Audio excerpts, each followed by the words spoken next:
You've done a heap of different things. You've moved, you know, to different parts of the world to kind of pursue your career. Yeah. But you say that the Apprentice was the real game changer. Oh, Apprentice, it was absolutely 100% my big game changer.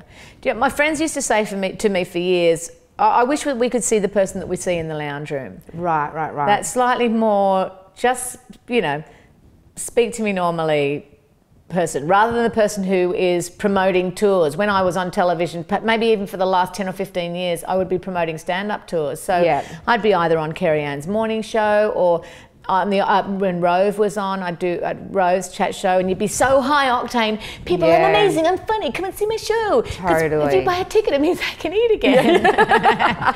So you tend to be quite a high octane version of yourself. Yeah. And so The Apprentice, I mean, the hours were brutal. We were filming for, 12, 14 hours a day. So there's just not the time to be high octane guy. And on the very, very first day, there was a producer named Yana on The Apprentice who I'd met in London. Right. And she had said to me, I must have started doing, you know, we do a lot of those interviews where you see, you cut back to the person sitting by themselves in a nice, you know, background, and they're saying, you know, it's funny because we all went out that morning, and then you see everyone going out that morning. Right. And she said, speak to me like you speak to Dan. And that opened a massive window for me professionally, I think. Yeah, right. Because all of a sudden, instead of answering her like, oh, you think that's good because Pauline said this and I did, instead of doing all of that, I was like, oh my God, such and such as being the biggest pest. Or and then blah, blah, blah comes in and says that we're cheating. And we didn't even, we weren't even there on the day. So all of a sudden, letting her, that tip that she gave me was monumental in bringing about big change. So do you reckon it changed the way you performed as well?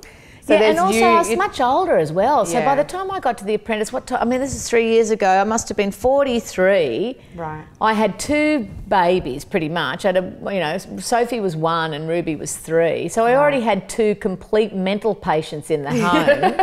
So nothing that anyone could do around me. No tantrums, no change of plans, none of the usual sort of reality tricks that make people go off the deep end, and like little sleep. None of that bothered me because that was just parenting. I'm like, bring it on. This is nothing.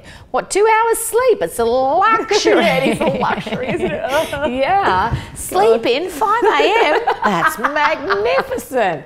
Whereas I think it started to get to some of the others who were getting very tired and not used to, I've been used to that output for a long, long while. And also when you generate your own work, like we do as performers, you work around the clock. You've got to take the work when it's there. So working for 85 days in a row is kind of business as usual for us. Yeah, right. So it's not, oh my God, I'm not, you know, I wasn't feeling tired or emotional or any of those. I was having a ball and I was working. Yeah, right. And I really respond very well to working. Yes.